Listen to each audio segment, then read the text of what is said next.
अभी हम गंगोत्री धाम से रिटर्न में सुखी टॉप पर पहुंचे हैं। तो यहाँ पर हमें एक ऑल इंडिया ट्रैवल यानी भारत यात्रा करने वाले संताराम जी मिले हैं, जिनका यूट्यूब चैनल भी है नोमेड संताराम। तो उनसे 2 मिनट हम बात करते हैं।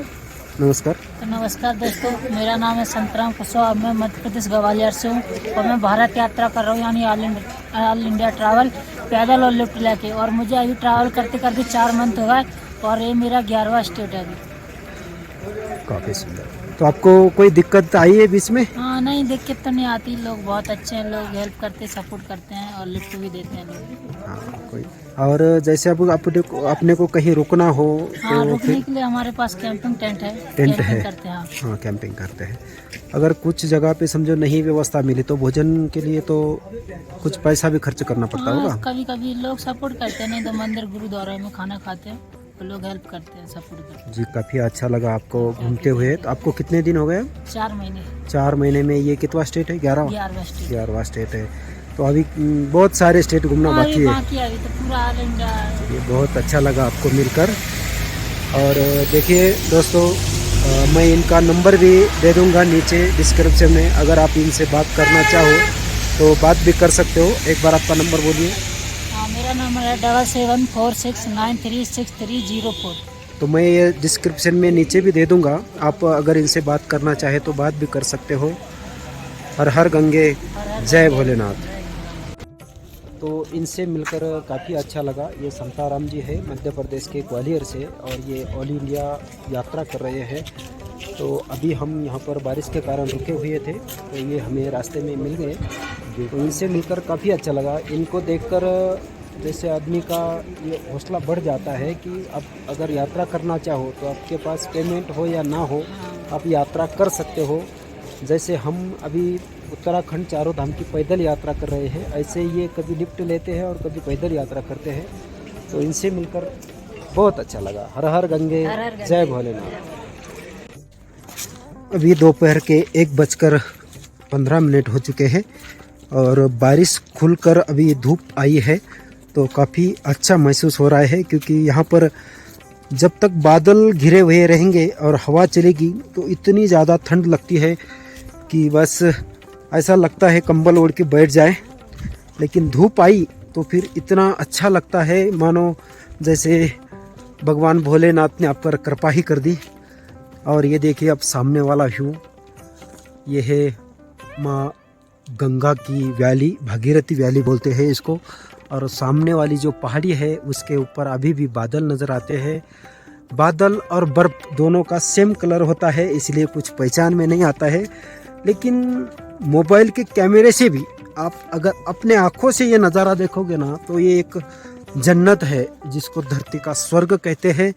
इसीलिए उत्तराखंड को धरती का स्वर्ग ही कहा जाता है। यहाँ आने के बाद ही आपको ये महसूस कर सकते हो, आप देख सकते हो और आपको अनुभव होगा। जैसे अभी मोबाइल के कैमरे से आप देखोगे इतना सुंदर नज़र नहीं आएगा आपको, लेकिन अपनी खुली आँखों से यहाँ का नज़ारा जो देखोगे तभी आपको एहसास होगा। तो हम अब धीरे धीरे बढ़ते हैं आगे की तरफ, क्योंकि अपनी जो पैदल यात्रा है वो गंगोत्री से नीचे अब गंगनानी की तरफ जा रहे हैं। गंगनानी के बाद उत्तरकाशी, और उत्तरकाशी से एक रास्ता अलग निकलेगा जो जाएगा केदार बाबा की तरफ। तो हमें केदार बाबा पहुंचने में कम से कम 15 दिन का समय लगेगा। तो हम धीरे धीरे बढ़ते हैं अपनी यात्रा में। और यहाँ सामने आप देख सकते हो, यहाँ एप्पल के पेड़ आए हैं।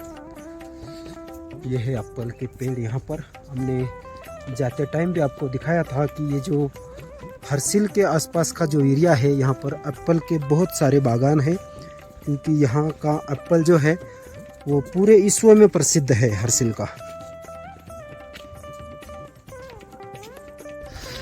ये था सुखी गांव, और अब हम सुखी गांव से भी आगे निकल रहे हैं।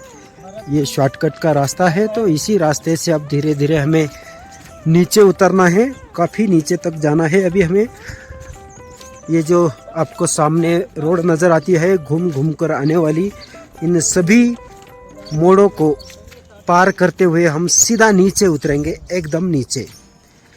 ये हमारा रास्ता कम से कम 2-3 बार रोड को क्रॉस करते हुए जाएगा।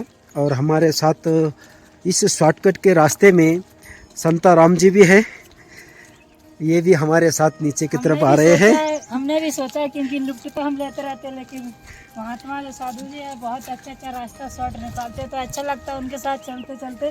तो बहुत ही अच्छा लग रहा है इनके साथ अभी, और नज़ारा भी अच्छा मिल रहा है।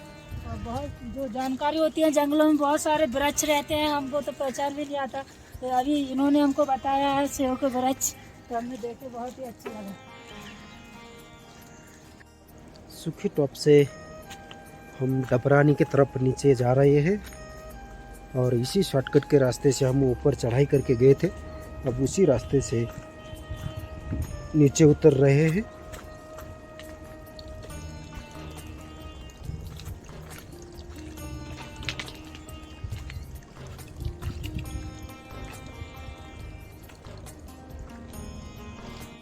अभी इस छपुटी वाले रास्ते से हम नीचे उतरे हैं। अब इस रोड को क्रॉस करते हुए यहीं से और नीचे उतरना है हमें। यह है अपना रास्ता नीचे जाने के लिए। सुखी टॉप से हम नीचे उतरे हैं। ये है सुखी टॉप गांव ऊपर, वो जो आपको टावर नज़र आते हैं, वहाँ से हम शॉर्टकट के रास्ते से उतरते उतरते अब यहाँ तक पहुँचे हैं। अब यहाँ से हमें अभी एक मोड़ का शॉर्टकट है, अभी फिर रोड से ही नीचे उतरना है। अभी यहाँ से एक मोड़ का रास्ता जो है वो शॉर्टकट से नीचे जाने पर रोड पर पहुँच जाएंगे, और फिर रोड के रास्ते से नीचे चलेंगे।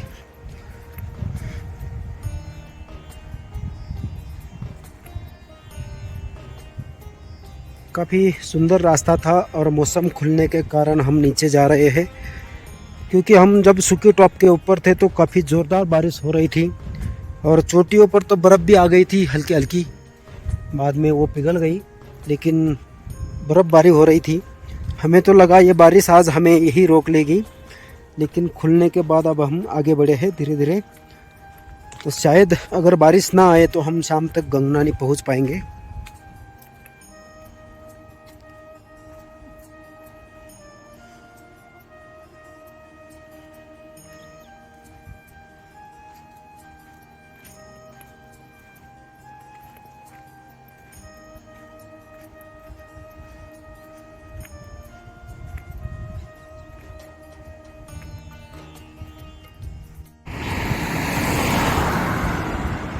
ये देखिए, शॉर्टकट के रास्ते से हम उस सुखी टॉप से यहाँ तक उतरे हैं। अब बस एक मोड़ का शॉर्टकट बचा है, बस हल्का सा 100 मीटर के आसपास, फिर शॉर्टकट का रास्ता ख़त्म हो जाएगा और हम नीचे की तरफ उतर जाएंगे। शॉर्टकट के रास्ते में भी हमें उतरने में काफ़ी कठिनाई आई, क्योंकि एकदम से पैरों के ऊपर वज़न आ जाता है, तो पैरों में ज़्यादा तकलीफ़ हो जाती है। बस इतना ही अब शॉर्टकट बचा है, इतना शॉर्टकट लेकर हमें फिर रोड के रास्ते से चलना है। रोड के रास्ते से चलने में आसानी रहती है थोड़ी, लेकिन यहाँ पर शॉर्टकट लेना ज़रूरी था, क्योंकि ये जो रोड का रास्ता है पहाड़ों पर घूमते घूमते कम से कम 8 किलोमीटर का है, और ये शॉर्टकट का रास्ता बस 2 किलोमीटर का था। तो इसीलिए हम शॉर्टकट के रास्ते से उतर रहे हैं नीचे।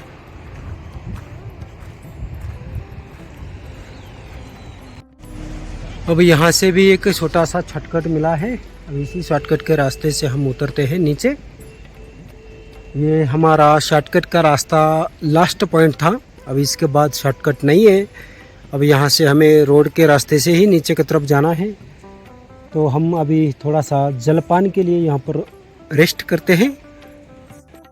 शॉर्टकट के रास्ते से नीचे उतरने के बाद यहाँ पर एक भैया जी की छोटी सी होटल है, तो यहाँ पर चाय के लिए रुके थे। अब चाय पीकर 10 मिनट का रेस्ट किया है। अब बढ़ते हैं आगे गंगनानी की तरफ। हर हर गंगे।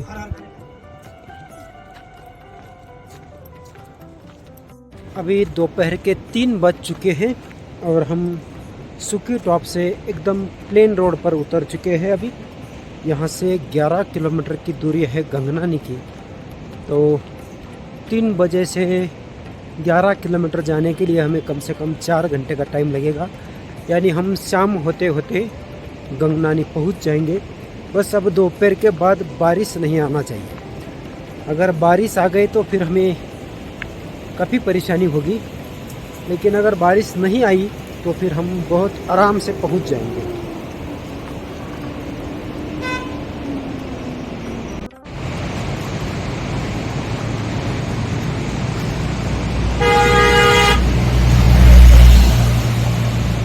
मौसम पूरा एकदम क्लियर होने के बाद एकदम सुंदर दृश्य नज़र आता है, लेकिन बादल आने के बाद और बारिश शुरू होने के बाद यहाँ का मौसम जो है वो एकदम से ठंडा हो जाता है।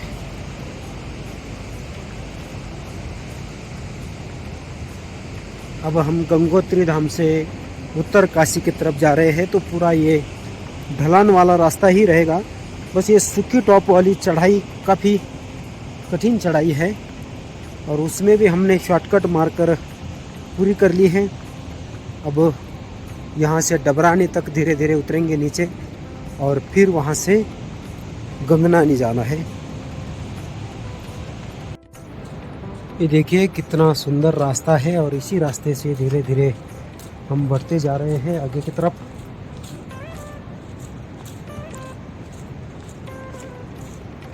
अब यहाँ से डबरानी तक तो ढलान ही रहेगी। डबरानी के बाद हल्की सी चढ़ाई आएगी, और फिर और उतराई लगेगी गंगनानी तक।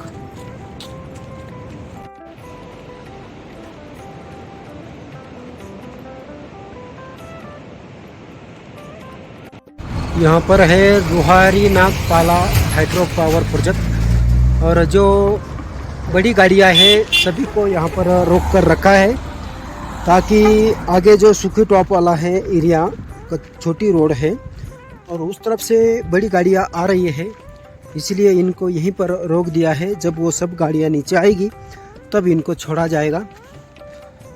और ये जो Lohari Nagpala hydro power project है, वो यहाँ पर इसका कंस्ट्रक्शन हो रहा था, वो तो बंद हो चुका है, लेकिन अभी उसका बस नाम बचा है। तो हम अब यहाँ से चलते हैं धीरे धीरे आगे। यहाँ से 3 किलोमीटर पे है डबरानी, और वहाँ से 6 किलोमीटर पे है गंगनानी।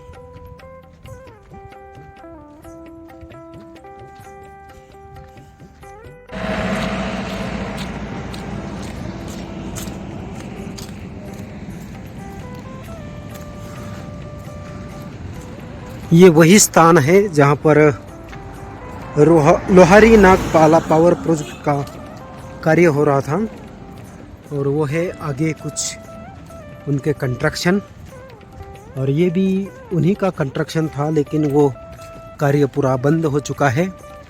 और यहाँ पर आप देख सकते हो ये है पहाड़ी, ये देखिए पहाड़ी, क्या सुंदर खड़ी पहाड़ी है, एकदम से जैसे स्टाइल लगी हो इस दीवार पर, ऐसी खड़ी पहाड़ी है।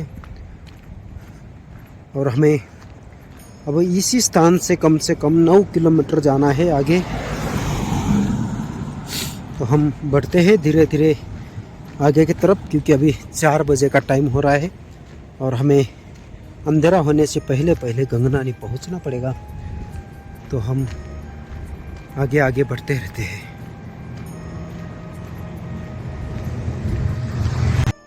यहाँ पर एक छोटा सा मंदिर भी है, जाते टाइम हम इसका दर्शन करते हुए गए थे। अब बढ़ते हैं धीरे धीरे आगे।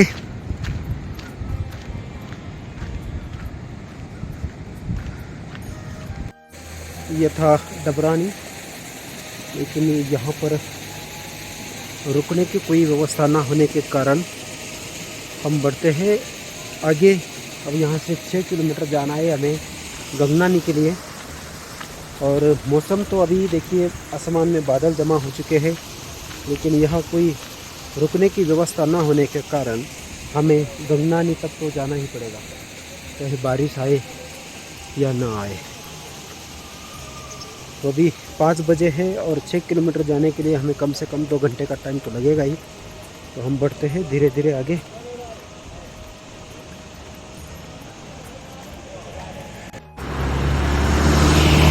ये है डबरानी का ब्रिज, और इस ब्रिज को पार करके अब हम भागीरथी मैया के दूसरे छोर पर जा रहे हैं।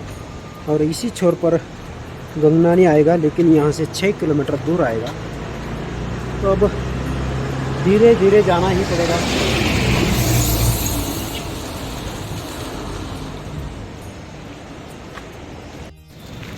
अभी शाम के 6:45 हो चुके हैं और यहाँ पर है गर्म कुंड, जो कि गंगनानी का है। यहाँ से ऋषिकेश की दूरी है 224 और उत्तरकाशी 42। तो अभी हम गंगनानी के नज़दीक पहुँच रहे हैं। काफ़ी स्ट्रगल करना पड़ा आज, क्योंकि बीच में कहीं रुकने की जगह नहीं थी। और डबरानी से जब निकले तो ज़ोरदार बारिश लग गई। हम बारिश में भीगते भीगते 3 किलोमीटर चले, उसके बाद बारिश हल्की हो गई और अब अच्छे तरह से खुल चुकी है और हम गंगनानी के नज़दीक पहुंच चुके हैं। बस यहाँ से 200-300 मीटर ही रास्ता बचा है गंगनानी पहुंचने का। अब यहाँ जाने के बाद हम पता करते हैं संत निवास में अगर जगह होगी तो वहाँ पर रुकेंगे, नहीं होगी तो फिर कहीं व्यवस्था देखनी पड़ेगी। और जब हम आज धराली से निकले तो रोड के रास्ते से ये 34 किलोमीटर की दूरी आती है। हमने कुछ जगह पर शॉर्टकट मारा था सुखी टॉप के पास, तो वो एक 7-8 किलोमीटर कम हो गया। फिर भी आज का जो अपना सफ़र है वो कम से कम 25-26 किलोमीटर के आसपास हो चुका है। तो काफ़ी ज़्यादा हम थक चुके हैं और सुखी टॉप के पास दोपहर को 2 घंटे बारिश में रुके रहे। उसके बाद भी यहाँ डबरानी के बाद हमें बारिश लग गई थी, तो काफ़ी ज़्यादा परेशानी का सामना करना पड़ा आज। फिर भी हम अपने ठिकाने तक पहुँच रहे हैं। हर हर गंगे, जय भोलेनाथ।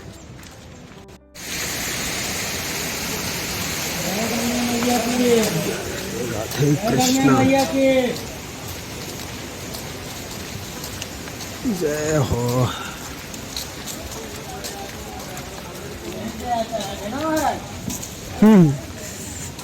चलिए, क्या ये है ऊपर जाने का रास्ता। यह है गंगनानी का श्री पराशर ऋषि का मंदिर, और यहाँ पर ये 2 रूम बनाए वाले हैं। दोनों रूमों में साधु संतों को रुकने की व्यवस्था है। यहाँ पर सदाव्रत मिलता है, भोजन बनाकर आप पा सकते हो। गर्म जल कुंड के ऊपर मंदिर है और मंदिर से भी थोड़ा सा दाहिने साइड पर ये दोनों कमरे बनाए वाले हैं।